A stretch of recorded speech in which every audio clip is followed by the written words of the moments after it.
A 30 años de la reapertura democrática, te digo la otra pregunta. ¿Cuál es el mayor debe de nuestra democracia? Bueno, en principio, gracias a ustedes por hacernos estas consultas, estas preguntas. Yo creo que si, así reflexionando, ¿no? Desde que ustedes me dijeron, bueno, ¿cuál es el debe? Y yo te diría, el debe es la instalación, porque si nosotros pensamos que la dictadura fue un momento, un día, una instancia, unos años en los cuales comenzó un proceso, yo te diría la respuesta es una, pero yo como creo que la dictadura es un largo proceso de militarismo, un largo proceso que instaló un modelo económico, reestructuró a semejanza y formas del imperialismo, a semejanza de las recetas del Fondo Monetario Internacional, un proceso en que provocó que las Fuerzas Armadas fueran adoctrinadas en las teorías de la doctrina de la seguridad nacional, un proceso que reestructuró y cercenó las libertades que existían, un proceso que elaboró leyes, decretos, un proceso en el que se enquistó y conquistó un poder judicial que, paralelo a la justicia militar, instaló un estado de terror en todo el territorio, que no fue que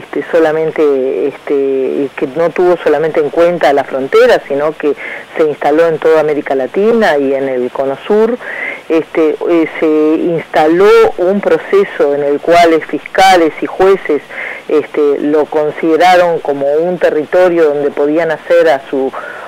antojo los juicios que les pareciera,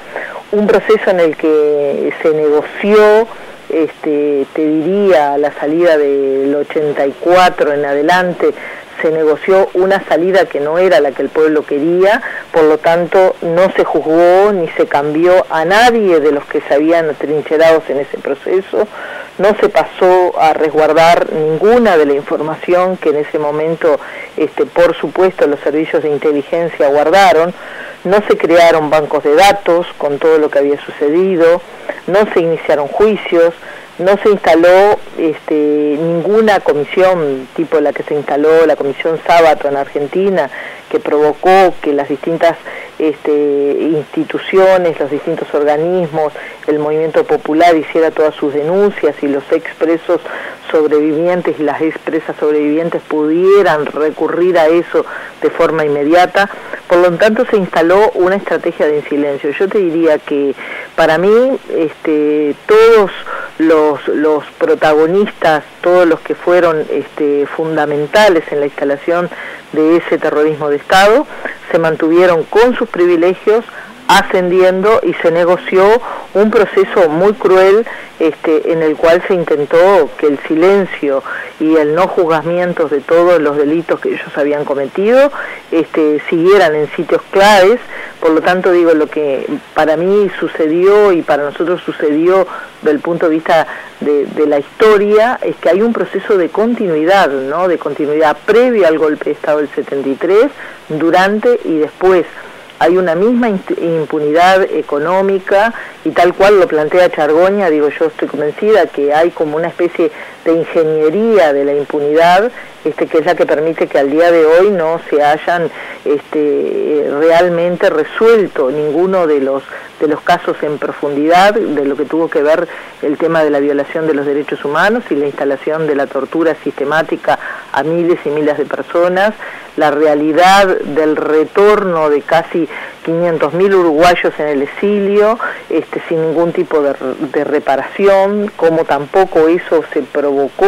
una instancia de encuentro, y yo creo que las situaciones que se han planteado a partir de ese momento, te diría que ha pasado a ser una realidad donde se han ido, no se han ido ni siquiera depurando a la institución Fuerzas Armadas, a los servicios de inteligencia, y todo eso ha sido un larguísimo proceso en el cual aún al día de hoy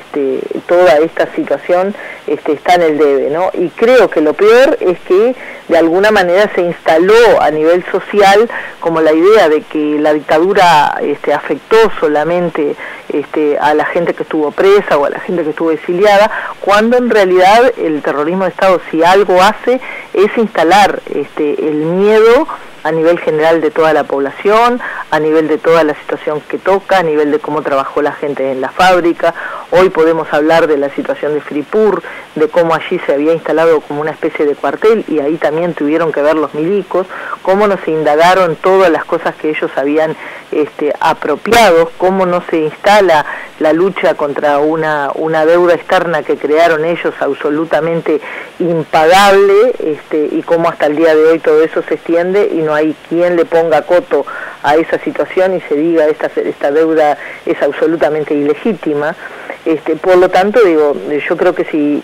esta es la pregunta, ¿qué ha pasado con la democracia? Y yo te diría, tanto bajo el terrorismo de Estado, antes de que se instalara formalmente la dictadura y ahora, la situación es que ni siquiera a nivel institucional se han removido a los jueces que puso la dictadura. Ahora estamos viendo cómo se aplica una ley de esencialidad al servicio, a la educación, basado en un decreto del Pachecato y en un decreto de Aparicio Méndez del año 78, y en lo que es la ley de la educación, de la reforma educativa. Por lo tanto, digo, yo creo que la situación es global, la situación es de continuidad de un sistema de opresión que ha tenido distintas formas y yo te diría que el gran debe es tener una memoria realmente crítica, histórica en esa continuidad. Eso es mi opinión. Digo, creo que también al día de hoy estamos presenciando y viviendo esto que ha pasado con Barnés, ¿no? Un general al que se lo juzga desde hace años, cuyos hijos piden se indague la muerte del chiquito Perrini de Carmelo, y cuando pasa el tiempo y no hay justicia, bueno, justicia que tarda no es justicia, y yo creo que en estas cosas pasan igual, ¿no? Él hoy al irse detenido por la policía, se pega un tiro y no está ni un día pago lo que ha hecho, ¿no? Y de alguna manera creemos que toda esta situación instala una realidad en el Uruguay que es de falta de profundidad de lo que nosotros quisiéramos tener en este momento, que es una profundización de la lucha que apunte a quebrar esa impunidad.